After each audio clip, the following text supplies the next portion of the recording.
Episode की शुरुआत में जियो को जब होश आता है तो वो देखता है किसी और के रूम में था। उसे याद आता है कि वो जब बेहोश हुआ था तो उसे पिन ने देख लिया था। वो सोचने लगता है पिन तो यांग से मिली होगी ना, तो कहीं वो यांग के हवाले उसे ना कर दे। वो तुरंत अपना हथियार निकालता है। वो पिन को अपनी नौकरानी से बात करते हुए सुन लेता है जो उससे कह रही थी, जैसे ही फादर आए तुरंत मुझे इन्फॉर्म कर देना।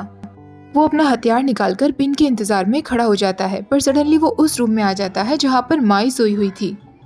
माई दर्द की वजह से आवाजें करने लगती है। जियो तुरंत उसके पास जाता है और उससे कहता है, माई तुम यहाँ क्या कर रही हो और तुम्हारी ये हालत कैसे हो गई। पिन माई के लिए खाना लेकर आई हुई थी। जियो जैसे ही उसे देखता है तुरंत उस पर हमला करने के लिए आगे बढ़ जाता है, पर तभी माई उठकर कहती है, नहीं ब्रदर, इन्होंने मेरी मदद की है। पिन जियो को सारी बातें बता देती है कि किस तरह यांग माई को माँ की जाल से छुड़ा कर लाया है, पर उसका भाई फू अभी भी वहाँ फंसा हुआ है। जियो पिन से पूछता है, पर माई की ऐसी हालत क्यों है। तो पिन कहती है, डॉक्टर ने कहा कि माई को अफीम की आदत लग गई है। तो जियो कहता है, इसका मतलब मिस्टर माँ आज तक मुझे कोई मेडिसिन नहीं बल्कि अफीम देता आ रहा था। मैं अभी के अभी उस माँ की जान ले लूंगा और फू को वहाँ से छुड़ा कर लाऊंगा।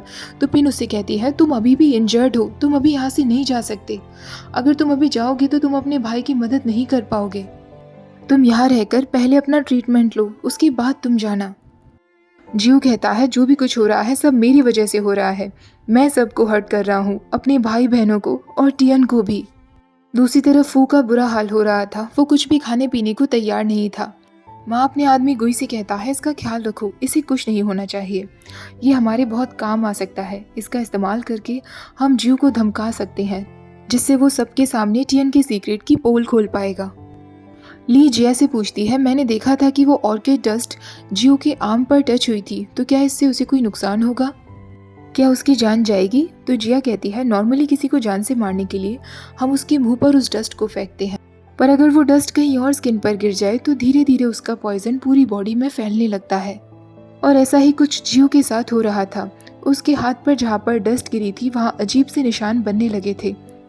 टियन अपनी माँ से कहता है, अब तो आपने देख लिया ना कि मिस्टर माँ को मेरे बारे में पता चल गया है कि मैं एक होमोसेक्सुअल हूँ, फिर भी आप चाहती हैं कि मैं अपनी शादी की अनाउंसमेंट कर दूँ। ली कहती है, हाँ, क्योंकि मेरे पास एक तरीका है जिससे हम सब कुछ डील कर लेंगे। तुम्हें बस वैसा ही करना होगा जैसा मैं कहती हूँ। अगर तुम नहीं चाहते कि मैं किसी की जान लूँ तो बस मेरी बात सुनते जाओ। टियन ये सुनकर कहता है, आप मुझे धमकी दे रही हैं माँ। ली कहती है, अगर तुम चाहते हो कि मैं किसी की जान न लूँ और किसी को तकलीफ ना दूँ तो तुम्हें ये करना होगा। तुम्हें अपनी माँ पर विश्वास है ना? टियन कहता है, आप चाहे कुछ भी क्यों ना करें, फादर कभी भी आप पर शक करना बंद नहीं करेंगे और वो बार बार इन्वेस्टिगेट करते रहेंगे। उन्हें एक दिन पता चल ही जाएगा कि आपके पास एक पॉइजन है जिससे आप लोगों की जान लेती हैं। तब आप क्या करेंगी, क्या आपने सोचा है? ली कहती है, जिया और मैंने ऑलरेडी इस बारे में सोच लिया है। मुझे पता है टियन की लोगों की जान लेने पर मुझे एक दिन पे करना ही होगा, पर मैं कुछ भी करने के लिए तैयार हूँ। मैं ये सब से गुजरने के लिए तैयार हूँ, बस तुम्हें 5 ड्रैगन्स एसोसिएशन का लीडर बनाने के लिए। मैं ये सब तुम्हारे लिए कर रही हूँ टियन। ऐसा कहकर वो उसे गले लगा लेती है। टियन और ली दोनों ही रोने लगते हैं। अब ली जिया से आकर कहती है, टियन शादी के लिए तैयार है, सब कुछ वैसा ही हो रहा है जैसा कि हमने प्लान किया था। बस जियो उस मीटिंग में नहीं पहुंचना चाहिए। उसकी मौत हो जाएगी ना जिया, क्योंकि मुझे डर है कि अगर वो मीटिंग में पहुंच गया तो हमारे प्लान के साथ इंटरफेयर जरूर करेगा। जिया कहती है, आप बिल्कुल भी चिंता मत करिए, उसकी बॉडी में ऑलरेडी जहर एंटर कर चुका है। अगर वो एक नॉर्मल लाइफ जीने भी लगा तब भी धीरे धीरे ग्रेजुअली वो जहर उसके अंदर फैलने लगेगा। जितना ज़्यादा ब्लड उसकी बॉडी में पंप होगा उतना ज़्यादा ही जहर उसके दिल तक पहुंचेगा। इन्फेक्शन इतनी जल्दी बढ़ेगा कि वो मर जाएगा। पिन जियो के लिए खाना लेकर आती है और उससे पूछती है, तुम्हारे हाथ का ये वाउंड अभी तक ठीक क्यों नहीं हुआ है? क्या मैं डॉक्टर को बुलाऊं? जियो कहता है, नहीं, उसकी कोई ज़रूरत नहीं होगी, मैं अब ठीक हूँ। अब वो पिन से कहता है, पिन, मैं एक बार टियन से मिलना चाहता हूँ। मैं अपने मुंह से उसे सारी सच्चाई बताना चाहता हूँ, उसे सारी एक्सप्लेनेशन देना चाहता हूँ। पिन यांग को अपने पास मिलने के लिए बुलाती है। यांग उससे कहता है, आज तुम्हें मुझसे क्या डिस्कस करना है जो तुमने मुझे यहाँ बुलाया है? तभी यांग देखता है कि जियो वहाँ खड़ा था। वो जियो पर हमला करने के लिए आगे बढ़ता है तो पिन उसका हाथ पकड़ लेती है। वो यांग से कहती है, प्लीज़ एक बार जियो की सारी बातें तो सुन लो। जियो तुरंत अपने घुटनों पर बैठ जाता है और उससे कहता है, मुझे माफ़ कर दो, मुझे माफ़ कर दो कि मैंने टियन को धोखा दिया। यांग को जियो की आंखों में एक सच्चाई नजर आती है। तभी माई भी वहाँ निकल कर आ जाती है। यांग को पता चल जाता है कि माई जियो की बहन है। पिन यांग को सारी बातें बताती है कि किस तरह माँ जियो की बहन का फ़ायदा उठाकर जियो को धमका रहा था और उससे सारे काम करवा रहा था। वो यांग से कहती है, क्या तुम प्लीज़ टियन को एक बार जियो से मिलने के लिए ला सकते हो? तो यांग उससे कहता है, मुझे माफ़ कर दो पर मैं ऐसा नहीं कर सकता क्योंकि जियो का प्यार टियन को हर्ट कर रहा है। और अब जब सबको पता चल गया है कि जियो माँ का भेजा हुआ आदमी है, चाहे वो किसी धमकी में आकर ही ये सब क्यों ना कर रहा हो, जियो और टियन के प्यार में बहुत सारी अड़चनें आ चुकी हैं। अगर जियो सच में टियन से प्यार करता है तो उसे टियन को जाने देना होगा। पिन उससे कहती है, फिर तो हम दोनों के प्यार पर भी यही लागू होता है ना यांग। मैं एक टाइम पर तुम्हारे भाई टियन की फियांसे थी, पर फिर भी मैंने अपना माइंड चेंज किया और तुमसे प्यार किया। अगर लोगों को इस बारे में पता चला कि मैंने पहले बड़े भाई से प्यार किया फिर छोटे भाई से, तो वो मेरे बारे में क्या सोचेंगे? क्या तुम्हें लगता है कि मेरे फादर या मिस्टर सॉन्ग इस बात को लेकर अग्री करेंगे? नहीं ना। हमारे प्यार पर सब डिसएग्री करेंगे। हमारा प्यार भी काफ़ी सारी अड़चनों में है, तो क्या हम अपना प्यार भुला दें? दूसरी तरफ ली मट से कहती है कि उसे टियन से शादी करनी होगी। मट को अपने कानों पर विश्वास नहीं होता। जिया उससे कहती है, तुम्हें ज़्यादा खुश होने की ज़रूरत नहीं है। तुम्हारी मिस्टर टियन से शादी सिर्फ इसलिए करवाई जा रही है जिससे उन्हें पोजीशन मिल सके। तुम उनकी फर्स्ट वाइफ नहीं होगी। ली उससे कहती है, टियन से शादी करने के बाद तुम जो चाहोगी वो तुम्हें मिलेगा, बस तुम्हें वही करना होगा जो मैं कहती हूँ। मट उससे कहती है, यस मैडम। मट के जाने के बाद ली जिया से कहती है, हम मट का इस्तेमाल काफ़ी अच्छे तरीके से कर सकते हैं क्योंकि वो हमारे घर से ही है, हम उसे आराम से कंट्रोल कर पाएंगे। अब बस हमें माँ को मीटिंग डे वाले दिन पहुँचने से पहले जान से मारना होगा। सॉन्ग को जब पता चलता है कि ली टियन की शादी मट से करवा देना चाहती है तो वो इस बात को लेकर काफ़ी नाखुश दिख रहा था। ली उससे कहती है, ये सब मेरा एक प्लान है। मैं नहीं चाहती कि मिस्टर माँ हमारी सॉन्ग फैमिली को डिस्ट्रॉय कर दे। हमें एसोसिएशन मीटिंग डे वाले दिन टियन की मैरिज को लेकर अनाउंसमेंट करनी होगी और जब टियन की शादी हो जाएगी, उसे लीडर की पोजीशन मिल जाएगी, तब माँ उसका कुछ नहीं कर सकेगा। वो ये सुनकर कहती है, और मिस्टर टियन ने इस शादी को लेकर क्या कहा? तो ली कहती है, टियन सारी बातों को समझता है, इसलिए उसने भी शादी से हाँ कर दी है। वो हमारी फैमिली के लिए कुछ भी करेगा। तभी जान वहाँ आती है और ली से कहती है, तुम टियन की शादी मर्द जैसी लड़की से कैसे करवा सकती हो? पता नहीं वो इस घर के कितने नौकरों के साथ सोई होगी, फिर भी तुम उसकी शादी टियन से करवा देना चाहती हो। क्या तुम्हारे दिमाग में कोई प्लान चल रहा है? ली कहती है, हाँ चल रहा है, और मैं अपने प्लान के बारे में ऑलरेडी मिस्टर सॉन्ग को बता चुकी हूँ। और टियन मेरा बेटा है, तुम्हें उसकी शादी की इतनी परवाह क्यों हो रही है? तुम अपने बेटे की शादी पर ध्यान दो। उन दोनों के झगड़े को देखकर सॉन्ग की तबीयत खराब होने लगती है और वो बेहोश हो जाता है। मर्द शाओतोंग को बताती है कि ली उसकी शादी टियन से करवा देना चाहती है। शाओतोंग भी इस बात को लेकर काफी शॉक्ड हो जाती है। वो मर्द से कहती है, मैंने तो सोचा था कि तुम उसकी मिस्ट्रेस बन जाओगी, पर ली तुम्हें उसकी सीक्रेट वाइफ बनवाना चाहती है, जबकि वहाँ इतनी सारी अच्छी औरतें हैं, फिर भी ली ने तुम्हें क्यों चुना? कुछ तो गड़बड़ है। मर्द कहती है, उन्होंने मुझसे ये भी कहा कि वो जल्दी से जल्दी ही शादी करवा देना चाहती हैं। वो इस शादी की अनाउंसमेंट एसोसिएशन जनरल मीटिंग वाले दिन कर देंगी।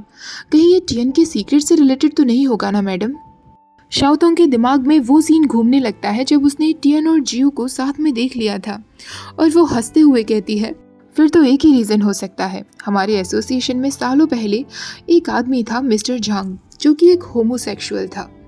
जब उसकी आइडेंटिटी सबके सामने आई थी तो उसकी ऐसी हालत कर दी गई थी कि उसे सुसाइड करनी पड़ी। मर्द उससे कहती है, आप मुझे ये सब क्यों बता रही हैं? क्या आपको ये तो नहीं लगता कि मिस्टर टियन भी एक होमोसेक्सुअल है? शाओतोंग कहती है, अगर ये बात सच है तो ये बहुत ही अच्छी न्यूज़ है। तुम्हें इस बात का जल्दी से जल्दी पता लगाना होगा। अगर तुम इस बात में सक्सेसफुल रही ना तो एसोसिएशन के सारे लोगों की पावर हमारे हाथ में आ जाएगी। अब टियन सॉन्ग के पास जाता है उसकी हालत पूछने के लिए। सॉन्ग उससे कहता है, अब मैं ठीक हूँ। डॉक्टर का कहना है कि स्ट्रेस की वजह से मुझे चक्कर आया होगा। पर टियन, मैं तुमसे कुछ पूछना चाहता हूँ। तुम इस शादी के लिए तैयार नहीं हो ना? मुझे माफ़ कर दो टियन कि तुमने सॉन्ग फैमिली में जन्म लिया, इसलिए तुम्हें वो सब फॉलो करना पड़ रहा है जो सॉन्ग फैमिली की रीति रिवाज है। अगर तुमने सॉन्ग फैमिली में जन्म नहीं लिया होता तो आज तुम अपने दिल की सुन पाते। तुम्हें कभी कभी बहुत गुस्सा आता होगा ना, अशीम्ड फील होता होगा कि तुमने क्यों इस फैमिली में जन्म लिया। टियन कहता है, नहीं फादर, मैंने ऐसा कभी नहीं सोचा। मैं समझता हूँ कि आपको और मदर को मेरी परवाह है। जब जनरल मीटिंग होगी उसमें मेरी शादी की अनाउंसमेंट हो जाएगी, उसके बाद सब कुछ ठीक हो जाएगा। टियन का फादर कहता है, थैंक यू सो मच टियन। अब सब लोग साथ में बैठकर डिनर कर रहे थे। यांग हमेशा की तरह लेट पहुंचता है। सॉन्ग इस बात पर उसे डांटने लगता है तो ली कहती है, आज उसे मत डांटो, आज इतना खुशी का मौका है। यांग कहता है क्या हुआ, कोई गुड न्यूज़ है क्या? तभी टियन उससे कहता है मैं शादी कर रहा हूँ यांग। चान मुंह बनाते हुए कहती है इतनी जल्दबाजी में तुम्हारी शादी कराई जा रही है, पता नहीं इसके पीछे क्या प्लान्स हैं। तभी बुआ कहती है चान तुम्हें इस तरीके की बातें नहीं करनी चाहिए, मिस्टर सॉन्ग की तबीयत ऑलरेडी ठीक नहीं है। टियन की शादी के बारे में सुनकर यांग को काफ़ी शौक लगता है और वो टियन के फेस की तरफ देखने लगता है। वो टियन के फेस से ही समझ गया था कि टियन इस बात से खुश नहीं है। हालांकि टियन ये देखकर खुश था कि उसके इस डिसीजन से घर में सब खुश थे। सॉन्ग डिनर के बाद जानकी स्मारक के पास आता है तो बुआ भी वहाँ आती है। बुआ उससे पूछती है आप यहाँ क्या कर रहे हैं, क्या आप अभी भी जानकी की मौत वाले दिन को भूल नहीं पाए हैं? सॉन्ग कहता है ना तो मैं भूल पाया हूँ और ना ही कभी भूल पाऊंगा, उसकी सारी बातें आज भी मेरे दिमाग में चलती रहती हैं। यांग टियन के पास आकर कहता है टियन क्या तुम सच में शादी कर रहे हो? टियन उससे कहता है हाँ यांग मैं ऑलरेडी इस बारे में सोच चुका हूँ। तो यांग उसे जियो का लेटर देते हुए कहता है इसे पढ़ने के बाद शायद तुम एक बार फिर से सोचना चाहोगे। टियन उस लेटर को अकेले में पढ़ने लगता है। जियो ने उसमें सारी बातें लिखी थी और उसे बताया था कि जियो क्यों मिस्टर मा के लिए काम कर रहा था। वो उससे कहता है मैं सच में बहुत स्टूपिड था टियन, माँ आज तक मेरी बहन को अफीम देता आ रहा था। मैं अपने भाई और बहन को खुश नहीं रख पाया और ना ही तुम्हें, पर मैं तुमसे एक आखिरी बार सब कुछ सारी बातें करना चाहता हूँ। प्लीज़ टियन एक बार मुझसे मिलो और फिर हम दोनों साथ में भाग जाएंगे। लेटर के लास्ट में उसने लिखा था मैं तुमसे प्यार करता हूँ टियन। अगले दिन जब यांग अकेला पहुँच जाता है तो जियो उससे पूछता है टियन तुम्हारे साथ नहीं आया? यांग उसे बताता है टियन ने मुझे तुम्हारे लिए एक खत दिया है। टियन ने उस खत में लिखा था मुझे माफ़ कर दो जियो, पर मैं तुमसे मिलने के लिए नहीं आ सकता। ऐसा नहीं है कि मैं तुमसे प्यार नहीं करता और ना ही अब मैं तुमसे नाराज़ हूँ। हम दोनों लकी थे जो हम दोनों एक दूसरे से मिले, पर शायद हम इतने लकी भी नहीं कि हम दोनों साथ साथ रह सकें। मुझे खुशी है कि इस दुनिया में तुम्हारे जैसा कोई है जो मुझसे प्यार करता है, जिससे मैं प्यार करता हूँ। टियन का वो लेटर देखकर जियो रोने लगता है। टियन आखिरी में लिखता है मैं तुम्हें बहुत मिस करूँगा जियो, और मुझे उम्मीद है कि तुम भी मुझे मिस करोगे। जियो को रोते हुए पिन और यांग भी देख लेते हैं। तभी मायू उसके पास आती है। मायू उससे पूछती है क्या हुआ, आप क्यों रो रहे हैं? तो जियो कहता है ये टियन का लेटर था, अब हम कभी भी टियन से नहीं मिल पाएंगे। उसने अपना रास्ता चुन लिया है और अब हमें भी अपने रास्ते जाना होगा। मैं जाकर फू को लेकर आता हूँ, फिर हम तीनों यहाँ से चले जाएंगे। जियो रात के वक्त मिस्टर मा के घर जाने के लिए निकल जाता है।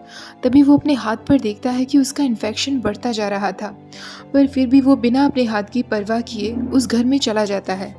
वो माँ को बात करते हुए सुन लेता है जो जापानीज ऑफिसर से कह रहा था मुझे उम्मीद है कि आप अपना प्रॉमिस नहीं तोड़ेंगे। पुलिस ऑफिसर उससे कहता है आप एसोसिएशन से सामान खरीद कर हमें उसे चीप प्राइस में बेचेंगे। अगर आपने ऐसा नहीं किया तो आपको भी पता है कि क्या होगा। माँ उससे कहता है अब चिंता मत करिए, जैसे ही मुझे 5 ड्रैगन्स एसोसिएशन की हेड पोजीशन मिल जाएगी मैं सारे प्रोडक्ट्स के दाम बढ़ा दूंगा, गांव वालों से बहुत पैसे लूँगा और जापानीज सोल्जर्स को उन्हें चीप प्राइस में बेच दूंगा। इस तरीके से मुझे बहुत प्रॉफिट मिलेगा। ऑफिसर उससे कहता है फिर हम भी अपने सैनिकों को तैयार रखेंगे, जैसे भी तुम्हें उनकी ज़रूरत पड़ेगी हम तुरंत उन्हें तुम्हारे पास भेज देंगे। माँ कहता है कुछ दिनों में एसोसिएशन की मीटिंग होने वाली है, मैं टियन को हटाकर खुद उस पोजीशन पे बैठूंगा, क्योंकि टियन ने एक ऐसी शर्मनाक हरकत की है जिससे उसे हेड पोजीशन तो नहीं मिलने वाली। अगर जैसा मैंने सोचा है वैसा ही होता है तो बहुत अच्छी बात है, पर अगर वो लोग जिद्दी बनते हैं और ज़्यादा कुछ करने की कोशिश करते हैं तो मैं सारी जापानीज सैनिकों से रिक्वेस्ट करूंगा कि वो वहाँ आए। ऑफिसर कहता है तुम चिंता मत करो, तुम्हारे मिस्टर सॉन्ग कितनी भी पावरफुल क्यों ना हो, पर अगर वो जापानीज सोल्जर्स से फाइटिंग करते हैं तो थाई अथॉरिटीज़ भी उनकी मदद नहीं कर पाएंगी और उनका अंत ही होगा। तभी जियो को वहाँ माँ का एक आदमी देख लेता है और जोर से चिल्ला देता है। माँ के सारे आदमी अब जियो के पीछे पड़ जाते हैं। जियो भी उन्हें मारते हुए बाहर निकल जाता है। जियो अब उस रूम में जाता है जहाँ फू बंद था। वो फू को तुरंत छुड़ा लेता है। उसे देखकर बहुत खुशी होती है कि फू बिल्कुल ठीक था। जियो उससे कहता है मैं तुरंत तुम्हें यहाँ से ले जाऊंगा। वो फू को लेकर बाहर निकल जाता है। दूसरी तरफ जिया और ली प्लानिंग कर रहे थे कि वो किस तरह माँ का कत्ल करेंगे। ली जिया से कहती है इससे पहले कि माँ एसोसिएशन मीटिंग में पहुंच पाए उससे पहले ही हम उस पर हमला कर देंगे और अब बस मुझे जियो के बारे में और सोचना है। तभी जिया कहती है उसकी आप चिंता मत करिए, जियो उस वक्त ज़रूर भागने में लगा होगा। जितना ज़्यादा वो भागेगा उतना ज़्यादा वो थकेगा और वो पॉइजन धीरे धीरे उसकी पूरी बॉडी में फैल जाएगा। उसे सफोकेशन होने लगेगी, वो काफ़ी सारा ब्लड बाहर निकाल देगा और मर जाएगा। जीव की बहुत बुरी हालत होती जा रही थी। उसके हाथ पर वो जहर फैलता जा रहा था, पर वो देखता है कि माँ के आदमी उसका पीछा कर रहे थे। वो अपने भाई फू से कहता है, तुम यहाँ से भाग जाओ। फू उसे छोड़कर जाने के लिए तैयार नहीं था, पर जीव उसे चिल्लाते हुए कहता है, तुम अभी के अभी यहाँ से जाओ। फू बेचारा रोते हुए भाग जाता है, पर उसे जीव की बहुत चिंता हो रही थी। जीव पत्तियों में खुद को छुपा लेता है, जिससे वो माँ के आदमियों को नजर नहीं आता। फू ने भी खुद को एक टोकरी में छुपा लिया था और एक आदमी उस टोकरी को टियन के घर तक ले जा रहा था। जीव की पूरी बॉडी में वो जहर फैल गया था और वो एक जगह जाकर छुप गया था। अगले दिन टियन पुलिस ऑफिसर के पास आता है और उनसे कहता है, ऑफिसर, मैं आपको एक वर्कर के बारे में क्लू देने आया हूँ जिसका नाम डोंग था और जिसकी मौत सोंग फैमिली में हुई थी। टियन जब बाहर आता है तो वो देखता है यांग वहाँ मौजूद था। यांग उससे कहता है, तुम यहाँ क्या कर रहे हो? प्लीज टियन, मुझे बताओ तुम्हारे दिमाग में क्या चल रहा है जिससे मैं तुम्हारी मदद कर सकूं। टियन उससे कहता है, यांग, मैं सब कुछ खत्म कर चुका हूँ। तभी उन दोनों के पास भागते हुए फू वहाँ आता है। जब वो लोग घर आते हैं तो माए बहुत रो रही थी और पिन से कह रही थी, पता नहीं जीव कहाँ गायब हो गए हैं, वो अभी तक वापस नहीं आए। तभी फू वहाँ आ जाता है और माए को गले लगा लेता है। माए उससे पूछती है, जीव कहाँ है? तो फू कहता है, जीव मर चुके हैं, अब वो कभी वापस नहीं आएंगे। ये सुनते ही टियन की आंखों में आंसू आने लगते हैं। यांग फू के पास आकर कहता है, क्या हुआ था लास्ट नाइट? क्या जीव सच में मर चुका है? फू उससे कहता है, हाँ, लास्ट नाइट उन्होंने मुझे बचाया, पर मिस्टर माँ के आदमी उन्होंने पकड़ लिया था और उन्होंने मुझसे कहा कि मैं उन्हें वहीं छोड़कर चला जाऊँ। अब टियन और भी ज़्यादा ज़ोर से रोने लगता है। उसके दिमाग में सिर्फ जीव चल रहा था। वो खुद से कहने लगता है, मुझे माफ़ कर दो जीव। तभी उसके पास यांग आता है। यांग उसे संभालता है। टियन कहता है, यांग, हम दोनों का अलग होना बेहतर था। कम से कम मुझे पता तो था कि जीव इस दुनिया में कहीं है और अच्छे से लाइफ जी रहा है, पर अब वो मर चुका है।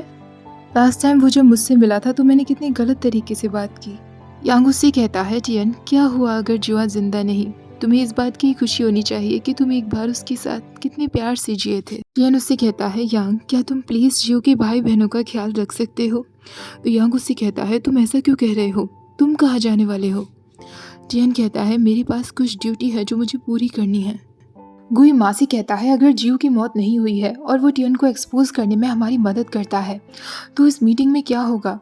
माँ उससे कहता है, कैप्टन हिरोशी को रिक्वेस्ट करो कि वो जापानीज सोल्जर्स को कल हमारी मदद के लिए भेज दें। इधर जिया और ली माँ को मारने की पूरी तैयारी कर चुके थे। माँ टियन के पास उससे बात करने के लिए आती है तो टियन उससे कहता है, सेरेमनी जल्दी ही शुरू होने वाली है, तुम्हें रेडी हो जाना चाहिए। घर से सब लोग निकलने की तैयारी कर रहे थे। बुआ सॉन्ग से कहती है, जैसे ही एनुअल ट्रीट के बारे में रिपोर्ट कर दी जाए, आप टियन की शादी की अनाउंसमेंट कर सकते हैं। तभी अचानक से ली बेहोश हो जाती है। गुई माँ से कहता है, कैप्टन हमारी मदद के लिए तैयार हैं, पर उन्होंने शर्त रखी है कि किसी को भी पता नहीं चलना चाहिए कि वो हमारी मदद कर रहे हैं। जिया सबसे कहती है, मैडम ली बिल्कुल ठीक है, कल रात वो ठीक से सो नहीं पाई थी, इसलिए उन्हें अचानक चक्कर आ गया होगा। थोड़ा रेस्ट करने के बाद वो बिल्कुल ठीक हो जाएंगी। सब लोगों के जाने के बाद ली बेड से उठ जाती है। वो बस नाटक कर रही थी। अब जिया और ली जल्दी से रेडी हो जाते हैं और माँ को मारने के लिए निकल जाते हैं। उन दोनों ने पहले ही रास्ते में कुछ डाल दिया था, जिससे माँ जिस कार में आ रहा था उस कार में पंक्चर हो जाता है। जैसे ही वो दोनों कार से बाहर निकलते हैं, जिया और ली उन पर हमला कर देती हैं। जिया गुई पर वो ऑर्किड डस्ट डाल देती है, लेकिन माँ अपने आप को बचाने की पूरी कोशिश कर रहा था। वो दोनों काफ़ी घायल भी हो गई थी, पर जब वो दोनों माँ को पकड़ लेती हैं तो माँ उनसे कहता है, मुझे माफ़ कर दो, मैं रिक्वेस्ट करता हूँ, प्लीज़ मुझे जान से मत मारो। पर तभी वो अचानक उठकर हमला करने लगता है। ली उस पर चाकू से वार कर देती है, जिससे उसकी 2 उंगलियां कटकर नीचे गिर जाती हैं। पर माँ अभी भी अपने आप को बचाने की कोशिश कर रहा था। अब जिया एक लकड़ी का टुकड़ा लेती है और माँ की सीधी आंख में मार देती है, जिससे उसे दिखना बिल्कुल बंद हो जाता है। और आखिरकार वो माँ के ऊपर भी वो ऑर्किड डस्ट डाल देती है। अब हमें टियन दिखाया जाता है, जो जियो के लेटर को देखकर रो रहा था और उसने भी अपने साथ थोड़ी सी ऑर्किड डस्ट रख ली थी। वो खुद से कह रहा था, आज मैं सब कुछ ख़त्म कर दूंगा। और यहीं पर हमारा ये एपिसोड ख़त्म हो जाता है। वीडियो अच्छी लगी हो तो प्लीज़ वीडियो को लाइक, शेयर, चैनल को सब्सक्राइब करना मत भूलिएगा। Thank you for watching. Bye bye.